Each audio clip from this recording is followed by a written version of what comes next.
Breaking UFO news. Today, June 23rd, 2022, Senator Marco Rubio of Florida and Mark Warner of Virginia, both on the Senate Select Committee on Intelligence, applaud committee approval of the Intel Authorization Act of 2023. This is from Marco Rubio's Senate.gov website, and this is the press release that we will be covering. Of course, we're only going to cover what is relevant to the UAP issue. Background. The Intelligence Authorization Act for fiscal year 2023 authorizes funding and ensures that the intelligence community IC has the resources, personnel, and authorities it needs to protect our country and inform decision makers while under robust congressional oversight, including the following key areas. Let's continue. Maintaining strong congressional oversight of and protections for IC whistleblowers who come forward to report waste, fraud, or abuse. This immediately reminds me of what dropped yesterday, which was Luis Elizondo's Inspector General complaint, in which he spoke about reprisals for informing the American people of the UAP issue.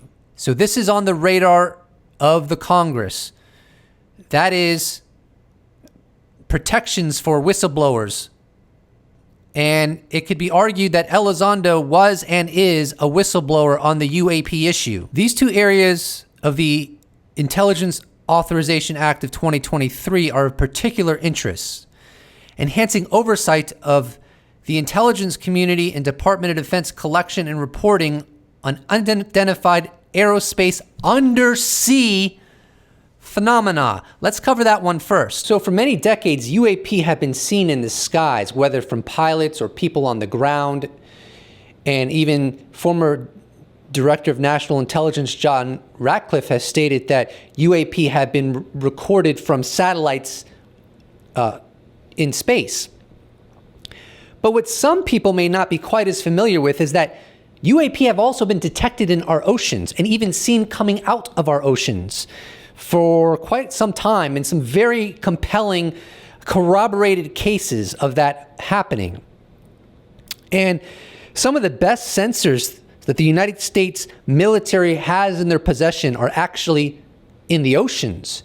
And some of the most compelling data that has been acquired by the United States military has been censored data recording USOs, unidentified submerged objects moving at extremely high rates of speed within our oceans. And so this is a good sign that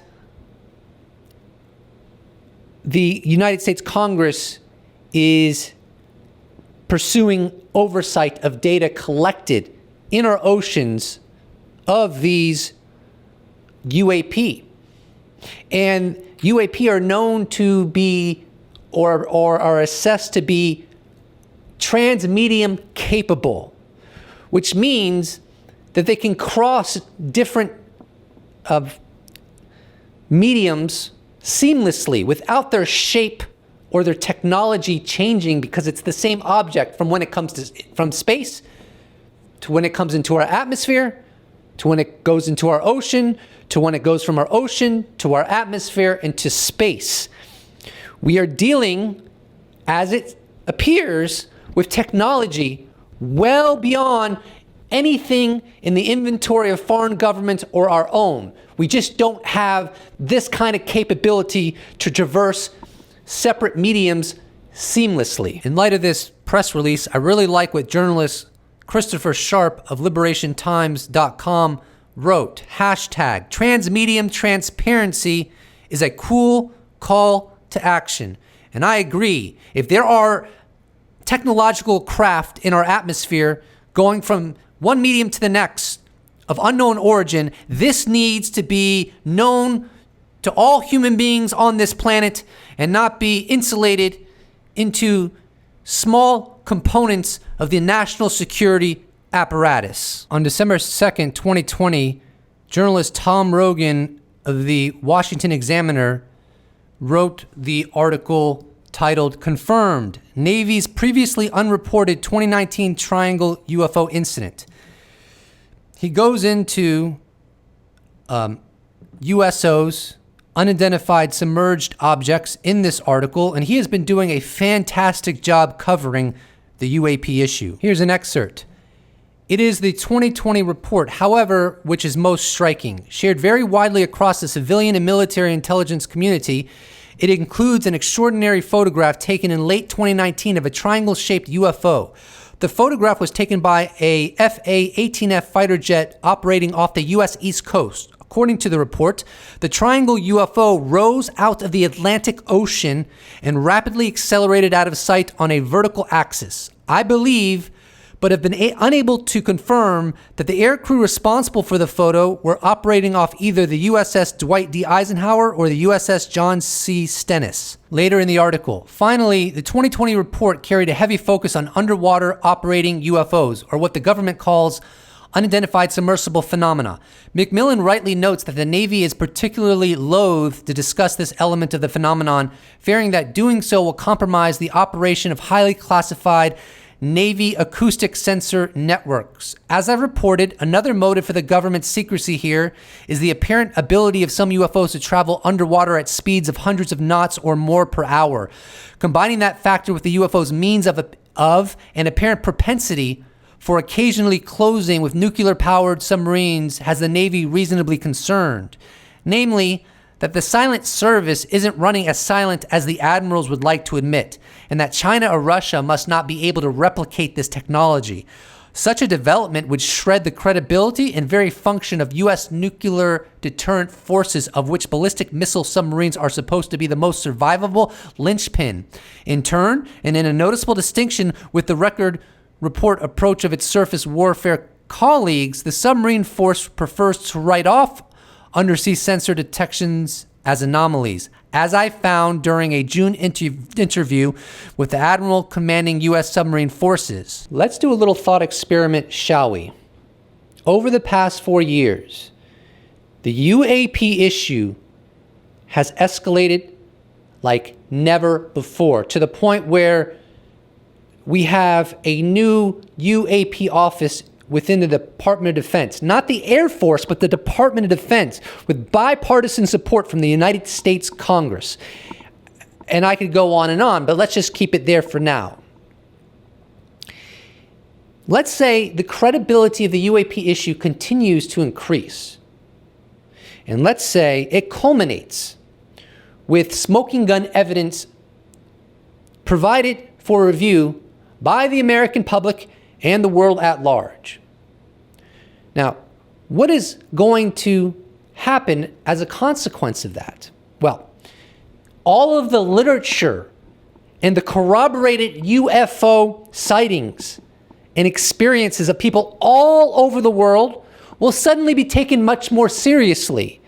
And it will probably, in my opinion, become very apparent very quickly that a lot of that stuff is actually accurate and a representative of our reality.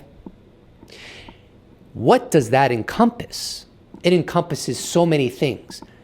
UAP is the tip of the iceberg. It encompasses abductions.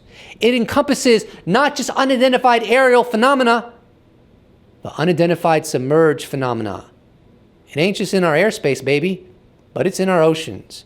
It encompasses people receiving telepathic messages. It encompasses the proposition that not only are we not alone, but there are intelligences meandering in our oceans, potentially having permanent residency in our oceans. It encompasses manipulation by the phenomena itself, potentially, as to why it was able to have this this balancing act, if you will, where militaries were able to get high fidelity data, but the rest of civilization apparently was not. It encompasses interests within not only the American government, but other governments to insulate this reality from 8 billion of their fellow human beings. I'm sure I'm missing something. It encompasses the proposition that at some point there is going to be open contact. And whatever is behind these machines It's going to stop engaging our world in an overwhelmingly covert way into an overt way. A new era of communication with non-human intelligence publicly and transparently. How's that? If this is going in the direction I think it is, our world is upside down. Now let's get to that second key area. Increasing transparency and promoting efforts to reform the declassification process. Now that's an interesting area, and it aligns with what the current sitting Director of National Intelligence, Avril Haines, stated in a letter posted on January 5th, 2022. And she writes, "Dear Senator Wyden and Senator Moran, thank you for your 04 October 2021 letter regarding the need to reform of our classification system. It is my view that deficiencies in the current classification system undermine our national security as well as critical democratic objectives by impeding our ability to share information in a timely manner, be that sharing with our intelligence partners, our oversight bodies, or, when appropriate, with the general public. This reduces the intelligence community's capacity to effectively support senior policy maker decision making and further erodes the basic trust that our citizens have in their government. It is a fundamentally important issue that we must address." Journalist and filmmaker Jeremy Corbell dropped the following tweet today, and he is citing Mark Warner's US.gov website. And he writes, "Look what happened. Senator Warner, does this have UAP-related language? Senator Rubio press mentions that there is UAP language in the bill. Is this moving toward UAP amnesty and immunity? Will further legislation include this, and to what degree? At George Knapp." The house of cards is falling, baby. And 4.5 years later, I think, although I can't say for certainty, that it is. But we'll keep you posted as this all continues or implodes, depending upon what the future holds. I hope you enjoyed this update, and I don't have much more to add at this point. But if anything of great significance emerges, we'll be sure to cover it. For I am the disclosure lumberjack. Please do not forget to subscribe.